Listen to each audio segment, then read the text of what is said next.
Luciana Paulise to the stage.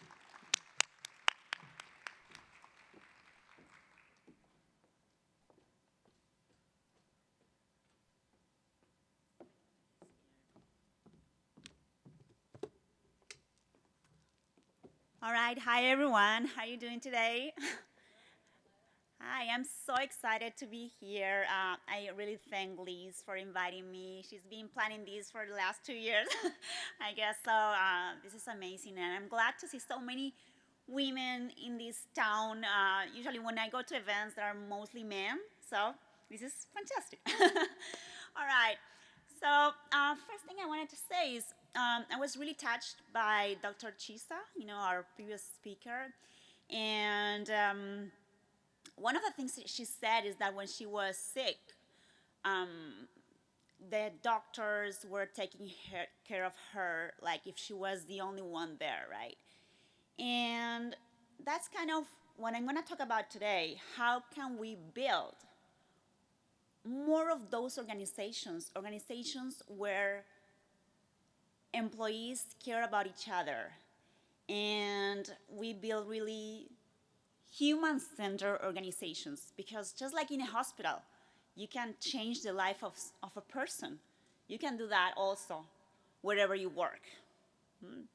So I'm going to start just telling you why today we're going to talk about, the topic today is we culture, 12 skills for leading teams. And what is culture? What is culture about? And when I started coaching and doing consulting, I studied a topic, then I go to an organization before the pandemic, of course. I was going to a company and trying to, teach the same thing in different companies. But I realized no matter how, if I do it the same way, there was always something different with every organization. There was kind of a set of behaviors that were connected in those employees that were, no matter what I taught, that was different from organization to organization, even from team to team. So what I learned is that culture.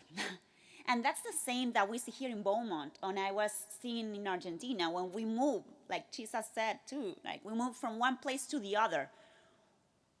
We don't realize, but there's kind of a set of accepted behaviors that different people and different organizations have. So the first thing I learned is that we have a culture. Every organization, either you want or you don't want it, you have a culture, a set of behaviors. Then, that mostly you have two types of cultures. Me culture, me center culture, when you try to survive, when you try to do your best, but you don't care that much about the rest. And then the we culture, organizations, like Dr. Chisa was mentioning, where everyone is looking for each other. And the third one is that what kind of culture we want to be. Do you want to be a me or a we culture? And I can tell you, I was talking to one of the coaches I have, and he was telling me, I was working for this company. It used to be a we culture company where, we're gonna do this, we achieve this.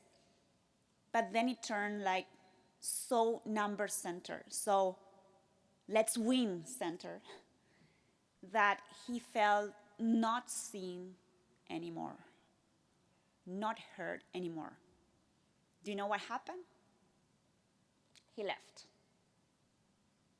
He left the company to another company, looking for other companies that would understand better how he was and would see for his advice. So that's what I want to talk about today. How can we build a we culture? No matter where you are, no matter if you are a lead, you can be a frontline worker, you can build that. Okay? So let's move. I think the first slide is gonna be my bio. So let's move on. And let me tell you today, I'm gonna just try to summarize why is this important for you and how it's impacting your workplace nowadays. Today's we're seeing that most employees are stressed at work. 43% of employees said the day before they were stressed. More than $900 billion are lost yearly in the US. 50% of the employees, 50% of your coworkers are quiet quitting, meaning that they go to work, but they are not engaged. So they are not so caring, like Dr. Gisa was saying. They just go do their job, right? But they don't care about it. They don't care about you, about the person that are really there. Is that what we want for us? And it's really hard as a leader, right? If you're gonna listen about all these skills, you're gonna say, am I ready to change this? What if my organization is like that? What if my supervisor or manager doesn't care so much or is not listening to others?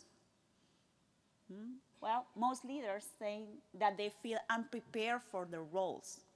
They don't have the soft skills. Yeah, they have the hard skills. They are technicians, great technical skills.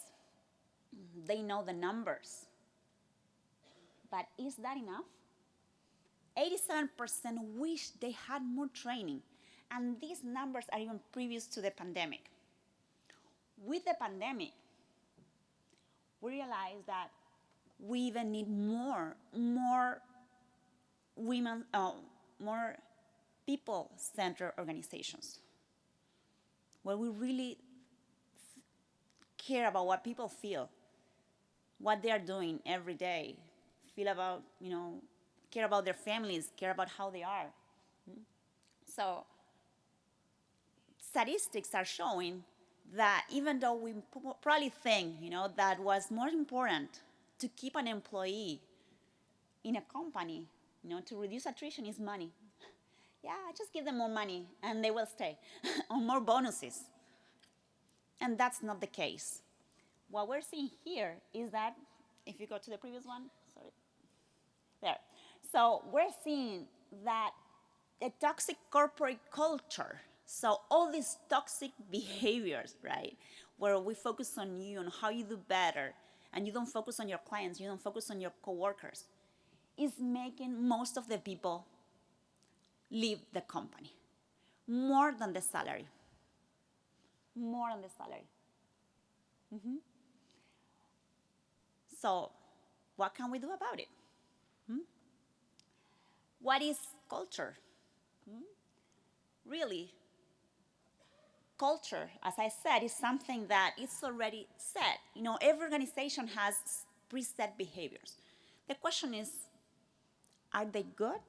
Are they what we want for ourselves, for our kids, for our employees, to be happy, to really, thrive at work and give their best? Because what we don't realize is that when we're having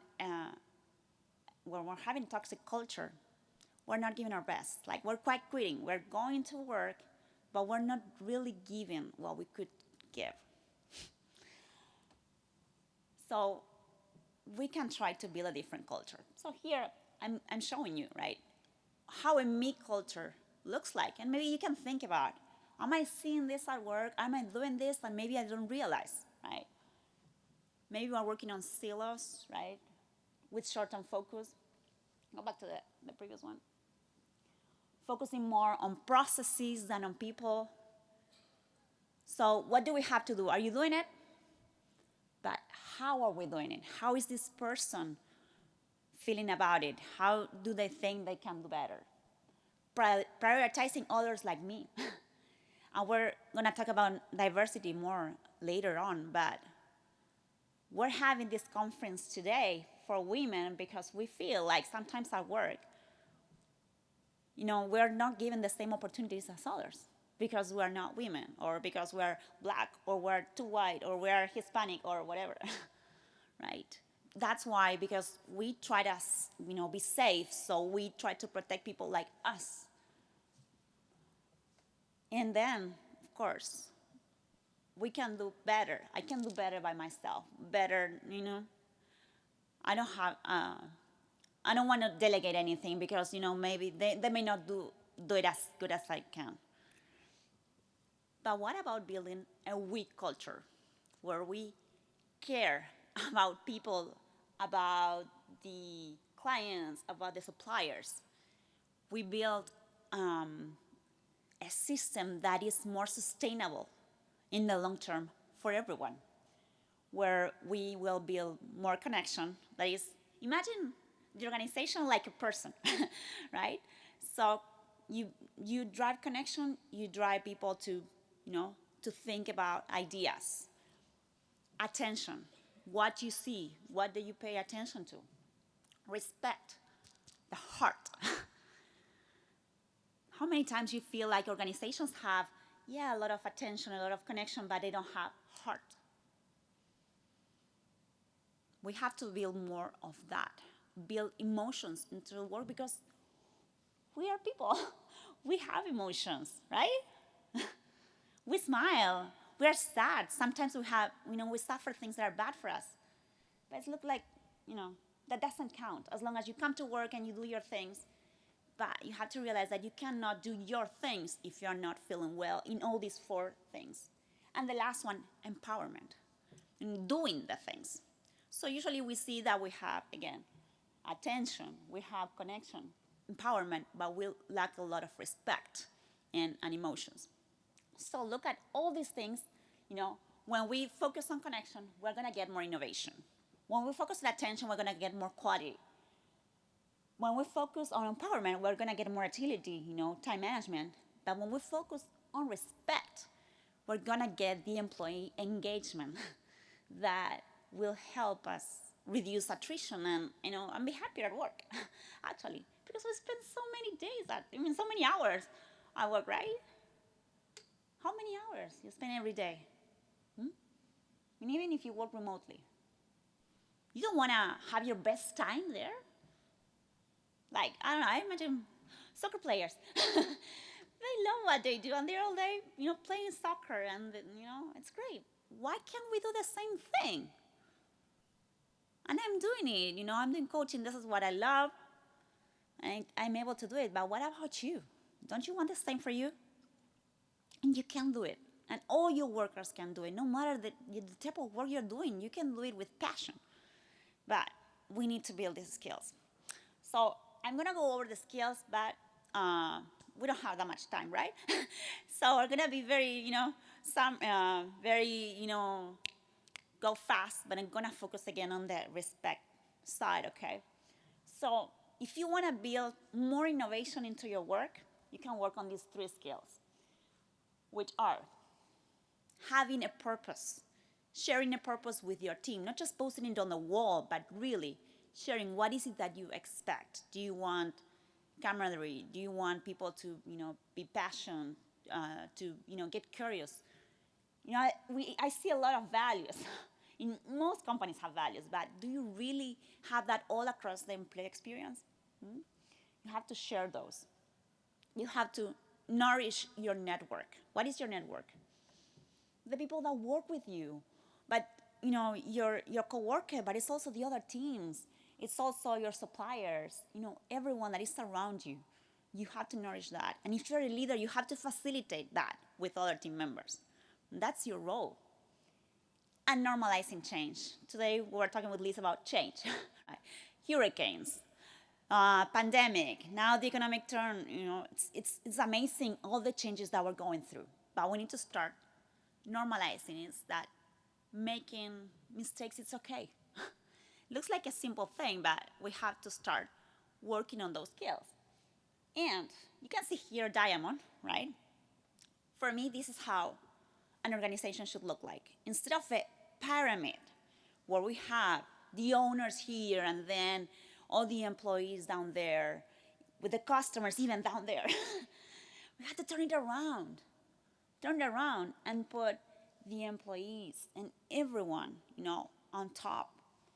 The organization, BBB or any organization, the Baptists, they are here because you want to do something for your customer.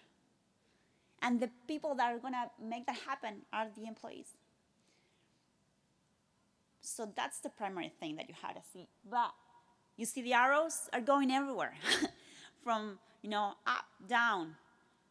So the information should come not just from top down, but also from the bottom up, everywhere, from everywhere in the organization. Everyone should be important in the organization. And I see it as a diamond also because I don't know if, I mean, we have chemistry experts here, but you know that the diamond has the same elements that the lead of a pencil. Did you know that? Carbons. You know what's the difference? The connection.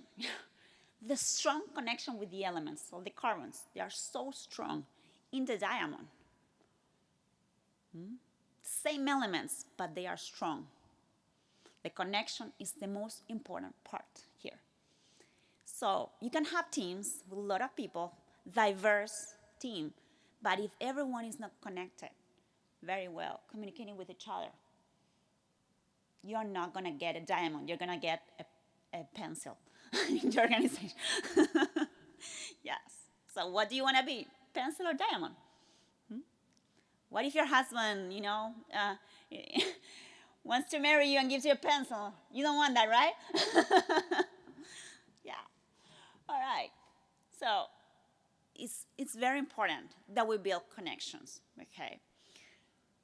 So what's the next dimension? So remember we talked about here, the mind, the ideas.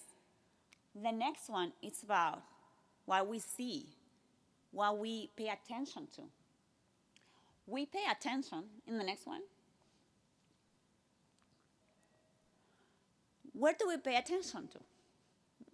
Usually we pay attention to processes. We should pay more attention to people. So if we go to the next one, we're going to see the main skills that we can build to have more quality into our products.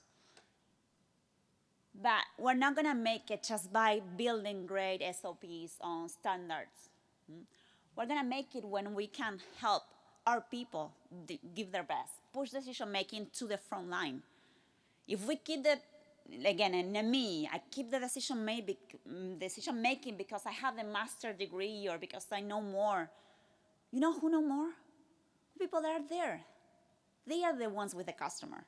So we have to try to give them more say. And that's what's going to motivate them to work, to come to work every day. If they just follow the procedure, that doesn't motivate them. Let your team decide metrics. Let your team, know what's going on. With the pandemic, a lot of organizations were hiding information. No, we don't want them to know that we're not doing so good. That impacts a lot with the people. People don't feel committed to what they're doing.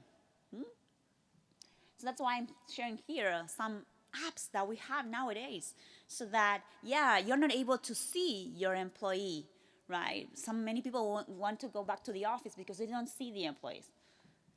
But you don't need to see them. You can trust them. You can see what they're doing through apps.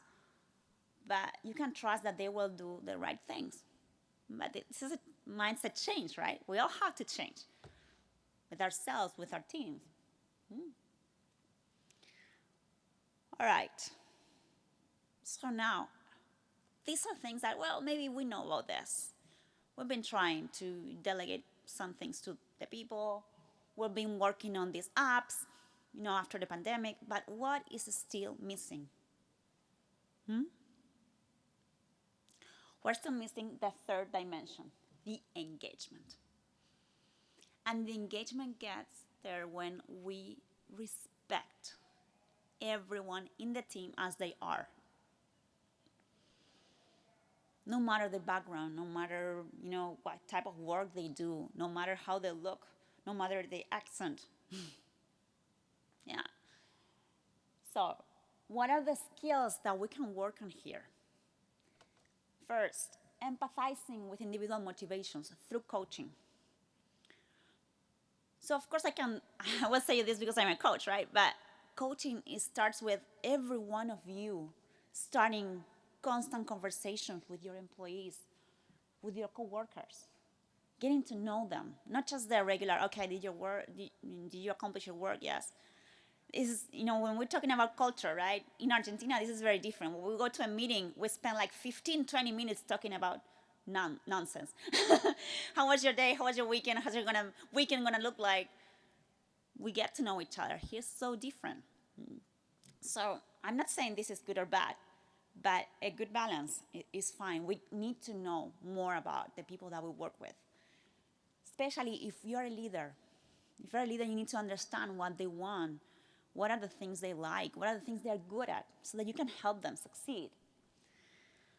Promoting psychological safety, make everyone feel safe at work. I'm going to ask you a question. Have you ever felt like you were not safe at work, or like you couldn't say anything? Or that if you were saying something, they were going to just dismiss you? Or did you have to overwork just to look like, just to get the same grades that a man was getting? You don't have to say if you don't want, but if you want to raise your hand that you ever felt this way, this is imposter syndrome. Who felt like this? I felt many times like this, as a woman in engineering, going to corporations where they thought that my partner was more knowledgeable than me just because he was a man, or coming here because of my accent, or when you come with a dress, it means that you're a salesperson and you're not an engineer or a doctor. This happens. And do you know there's another thing that's going on too? The pet to threat. Have you heard about it? Pet to threat. Many women at work feel like their boss, many times male, white, competing with them and not letting them give their best. This happens all the time. So we have to help each other. We have to embrace diversity, equity, and inclusion, but we have to really do it. Diversity is having people with different backgrounds or different colors or whatever. But inclusion is that we really make sure everyone is giving their best and is feeling safe. And how can we help to do that? Being allies. Like a meeting, like this conference today. Liz called me, let's do this for women. What can you do to help your coworkers that are women too? Or your coworkers that are being left behind just because of their background or whatever? Help each other. That's the best thing that we can do. We can do that, of course, as leaders we have more influence. But no matter where you are, with your daughters, with your friends, we can help each other. So this is kind of one of the main messages that I want you to take from this. And that's why you're going to see the next pictures. For instance, when I arrived here, we built the Hispanic network, the Women Hispanic Network here in Southeast Texas, because we felt like we were missing this. women going together and getting professional and talking, and we don't have to be just in the kitchen. I mean, we can, of course. It's our option. We can do whatever we want. But why not go? Again, really, I was coming here, and all the events I was going were only men. Or mostly men. No Hispanics at all. Why? Come on, there were 40% of Hispanics here in Southeast Texas, right? Where are they? We can learn a lot from everyone, from each other. We have to help each other. So these organizations help a lot to people to go out and do their businesses or show who they were and realize that they could do something else. All right.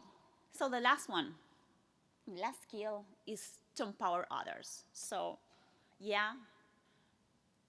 to do more, we can do. But we can also help others too.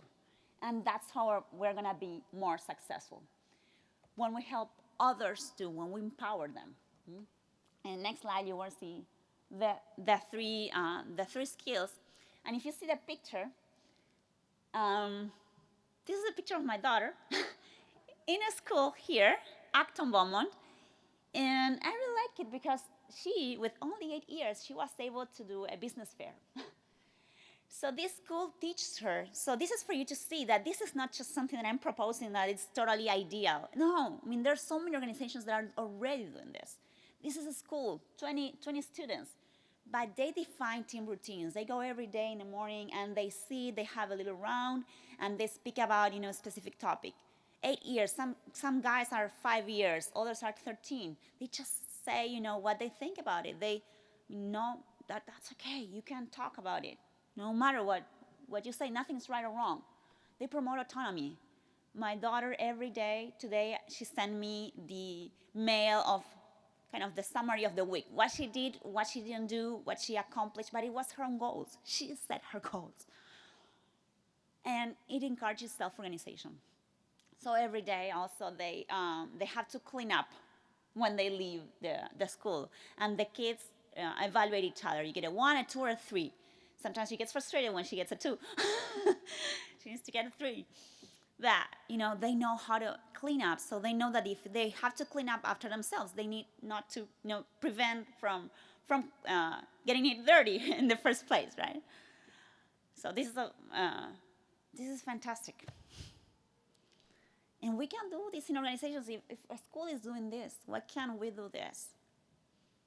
Why can't we promote more of autonomy, self-organization within our teams, trust that they can do it, that they can set their own goals, that they will be even more realistic,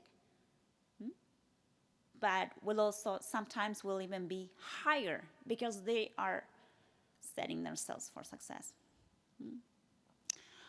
So these are the skills, just a summary for you, that you can be a me culture where you focus a lot on numbers, right? On doing things right, or, cost. But you're gonna see how much the cost, you're gonna increase it on the other side. Gonna increase with employees leaving the company, depression, anxiety, a lot of side effects that you don't want, and you're seeing more and more often with the new generations. So with a we culture, you can build an organization where you care more about the emotions of the people, and all the 4 parts are important, right? But the emotions too. You create happy employees. They love going to work like soccer players. Yeah, they love working, so the customers will see that too, will love it. In a hospital, patients will feel happy. But, you go to a bank, you will feel happy too, everywhere. And that will create, more profit without even marketing. Because even your employees will promote your company. So this is a task, a homework that you can do maybe in the workout sessions, or just think about it. What can you do to shift your own behaviors? And me, do I macromanage? Do I work alone? What can I do to do more of delegation, empowering, helping others, becoming an ally? Well, I leave you thinking. I hope you enjoy the conversation that we had today. I invite you to, contact me whenever you want, and we can talk about this more. And Liz will be giving away, some of you can move to the next one. This is how you can contact me. But she will be giving away 10 books, so you can go to the BBB booth, right? And get the first ones that get there will get your copy. You have 10 copies, so you have to go fast. And I will sign it. And I hope you enjoyed. And again, this is not the truth. This is what I think. This is what I've been researching, and it's working. And it's where employees want to work. And remember, they want to feel seen. They want to feel heard. You too. What can you do about it? Well, thank you very much, everyone. And I hope you enjoy the rest of the day.